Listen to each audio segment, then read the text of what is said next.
Hello everyone and welcome to our 51st episode of In the Trenches, Kroll's weekly cyber threat intelligence briefing. My name is George Glass and I'm an Associate Managing Director in the Cyber Threat Intelligence team. This week we are joined by Dave Truman, Ryan Hicks and Laurie Iacono, who are all from our cyber intelligence team. Today is May 20th, which also happens to be World Bee Day.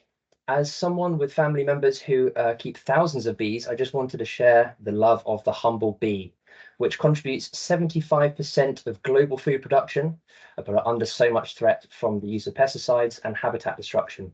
So if you see one of these cute little guys, please let it go about its important business and give it a helping hand if it needs a rest and a sugary drink. So, as always, we'll be covering the most recent trends that our CTI team has been witnessing in the trenches. So let's talk news you can use. An additional 0-day CVE 2024-4947 has been patched for Chrome that could allow a remote attacker to execute arbitrary code inside a sandbox via a crafted HTML page. Although there's yet to be confirmation of the details surrounding the exploitation in the wild, this vulnerability is the 7th 0-day fixed by Google's browser so far in 2024. It's highly recommended to patch the latest version of Chrome and ensuring that you have automatic updates enabled to ensure that the latest patches are applied as soon as they are available. Next up, some news on breach forums. Law enforcement agencies from the United States, including the FBI and the Department of Justice, collaborated with counterparts from the United Kingdom, New Zealand, Australia, Switzerland, Ukraine, and Iceland in an operation that dismantled breach forums, a prominent cybercrime forum notorious for selling stolen data and hacking tools. This operation is the second crackdown on the platform within a year, following its revival after a prior seizure in June 2023. Key figures like Shiny Hunters, a prominent seller of stolen data, Baphomet, another influential administrator, played crucial roles in the platform's reconstruction. The seizure notice was prominently displayed on the breach forum domain and associated Telegram channels, where individuals are encouraged to report any cybercriminal activity associated with breach forums to the FBI. Of which there was a lot, I'll definitely say that. Also of note is that Kroll has seen communications between some prominent actors on the site that indicate that the actor Baphomet has in fact been arrested. Remember, if you have any questions or comments, please do get in touch with us using cti@kroll.com. That's cti@kroll.com. So let's get into today's briefing. Today, we're going to cover the following trends our team is concentrating on. I'll be covering the Microsoft fixes in May's Patch Tuesday. Dave will be talking about an interesting phishing campaign our SOC team has detected over the last couple of weeks. Ryan will cover some Q1 DDoS trends. Then it's back to me for this week's malware spotlight on HIJACKLOADER. And finally, Laurie will be discussing Ink ransomware in this week's Ransomware Roundup. So let's talk Patch Tuesday. This month, Microsoft addressed 67 issues, 2 of which are assessed by Microsoft to be 0-day vulnerabilities, which means for Microsoft, that means they've been exploited in the wild. So let's take a look at CVE 2024-30051 with a CVSS score of 7.8. And that's a elevation of privilege vulnerability in DWM, or the Windows Manager for Microsoft. An attacker who successfully exploits this vulnerability could gain system privileges, and it appears related to a previously exploited vulnerability, which we mentioned as part of the November patch cycle in 2023, and that one is CVE 2023-36033.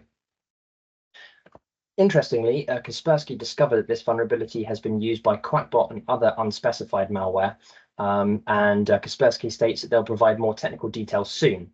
But the Kroll CTI team believes that the file that contained instructions for exploiting CVE 2024-30051 is available on VirusTotal, and that's linked in our weekly report. According to the file's metadata, it was created on February the 19th, although those dates can be quite easily modified, and it was uploaded to VirusTotal on April 1st. The file itself isn't malicious, but it describes a way to escalate privileges to system level using DWM. It did appear that the file should be viewed in the context of other malicious DLLs that were provided to perform the exploit, but we had a good look around on VirusTotal, and we couldn't see any evidence of those being uploaded. Kaspersky assessed that multiple actors had access to this information, but now that the file is easily searchable on VirusTotal, the Kroll CTI team assesses that many other actors will look to leverage the vulnerability using the information from that document. So that's a critical one to patch there, obviously already exploited, but we foresee that that's going to be seeing quite some use soon. The second zero-day vulnerability is CVE 2024-30040 with a CVSS score of 8.8. And this is another MS HTML platform security feature bypass. We've seen a lot of these over the last few months. Interestingly, Microsoft had a very specifically worded description in their update page. So, quote, an attacker would have to convince the user to load a malicious file into a vulnerable system, typically by way of enticement in an email or instant messenger message, and then convince the user to manipulate the specially crafted file, but not necessarily click or open the malicious file. So that's a very interesting wording, and Microsoft didn't provide any technical information about the vulnerability. However, Kroll noted that Microsoft description of the vulnerability closely matches a method recently used to distribute Darkgate. Somewhere around the beginning of May, we believe that this campaign started, and a sample that we saw uploaded to VirusTotal on May 2nd shows an HTML file that's designed to resemble a fake Word application, which you can see there. So it doesn't even appear to try and mimic the Word Online version. It is just trying to mimic the actual Word application. Obviously, it's rendered inside a browser, and it contains a fake pop-up which has a button that says how to fix. Behind the scenes there, when you click how to fix, a malicious PowerShell command is being copied to the clipboard, and then the pop-up changes to say press the key combination of Windows R and paste that malicious command into the run box and hit enter. And upon that execution, AutoIT tool, which we've seen Darkgate use a lot, and an accompanying script is downloaded and executed, which installs the Darkgate executables to run on the victim machine.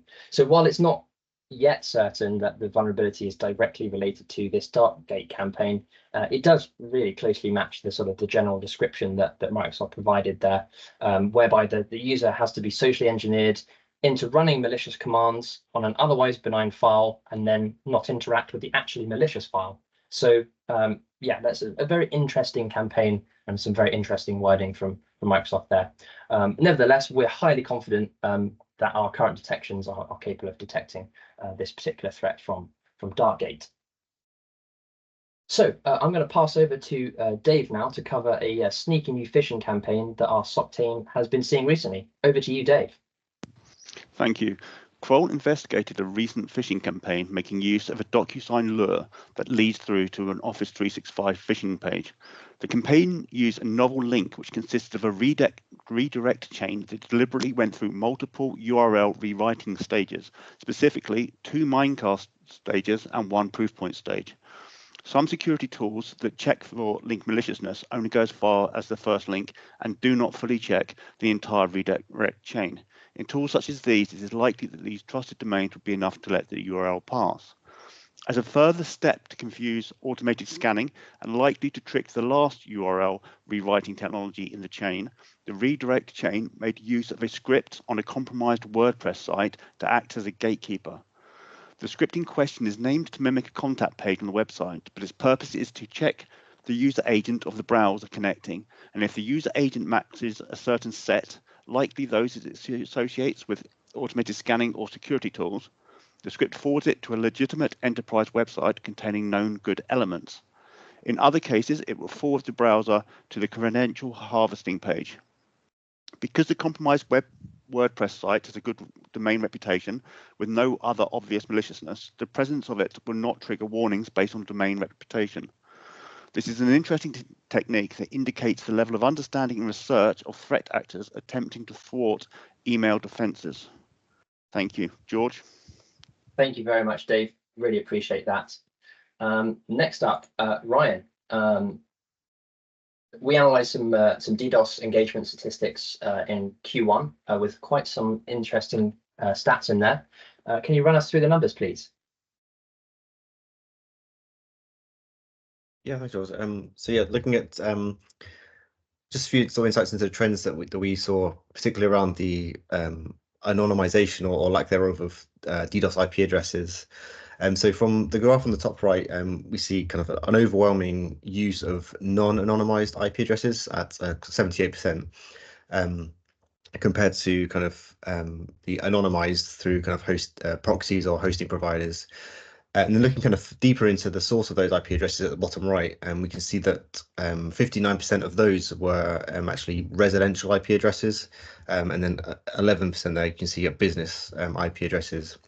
So it's likely that kind of that overwhelming majority of non-anonymized IP addresses observed were part of kind of your botnets, consisting of kind of your home and small office routers and PCs. Looking at the kind of geographic spread of the IP addresses, the majority were originated in the US, UK, and China.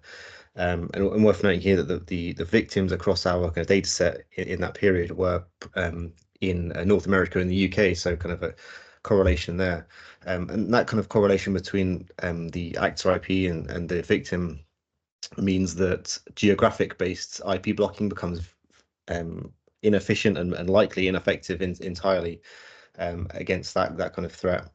And one likely cause of compromise, looking into the botnets themselves, one likely cause of these is through the exploitation of kind of home and small office router vulnerabilities.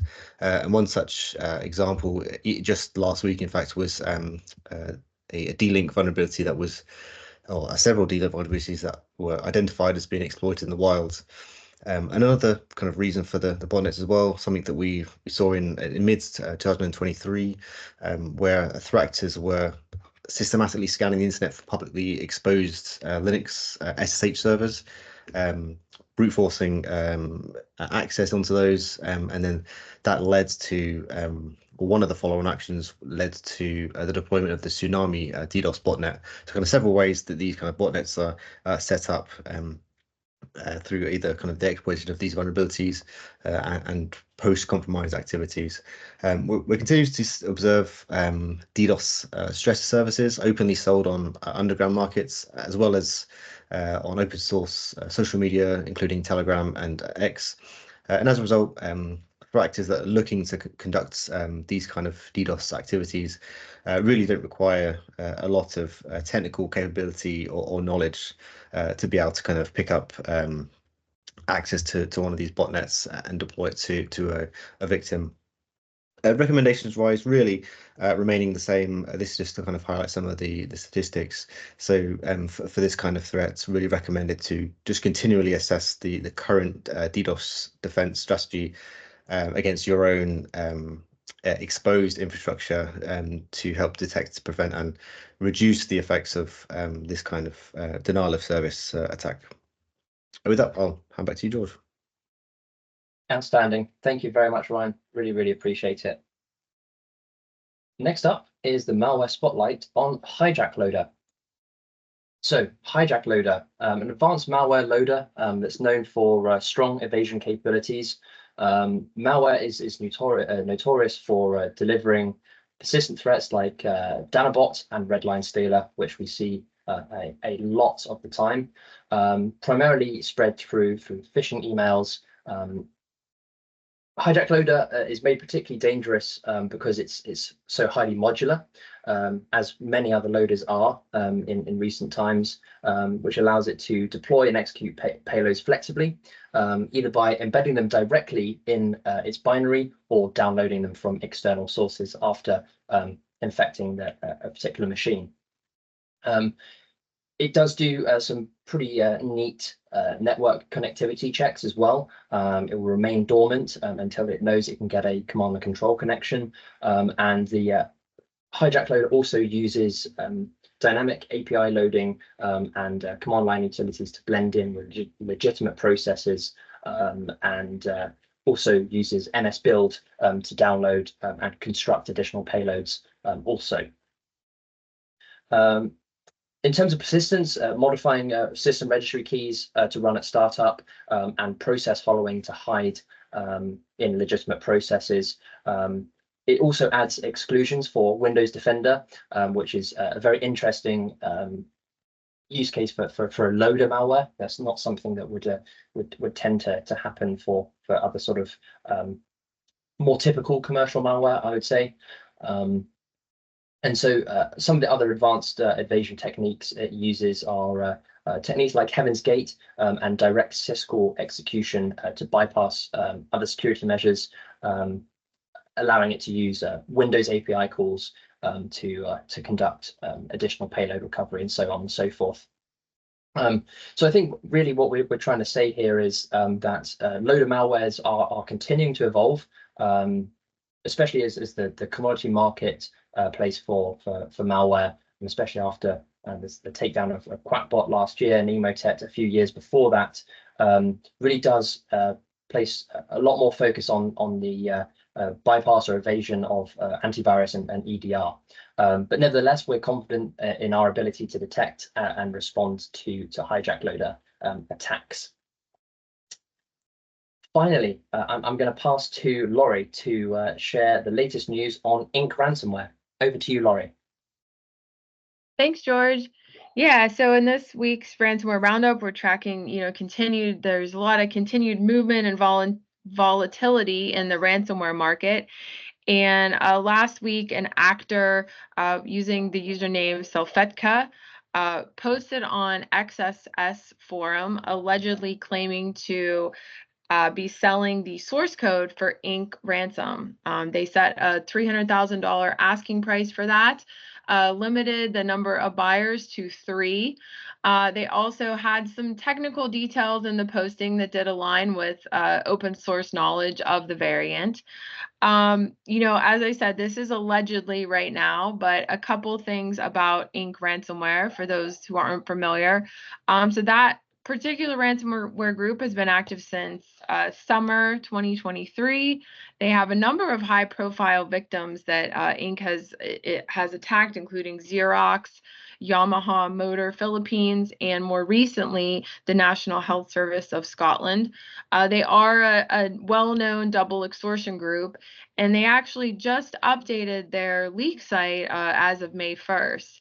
And at this time, when they did that rebrand of their leak site, it looked very, very similar to another well-known group that is very active right now called Hunters International. And the similarities between the two sites did stoke some speculation that perhaps these two groups may be working together.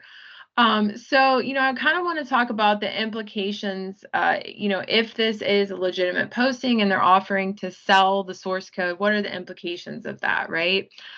Sometimes we see source codes go up, publicly on sites kind of available for anybody to get. And in those cases, it's typically more your lower level lone wolf actors that would be getting ransomware.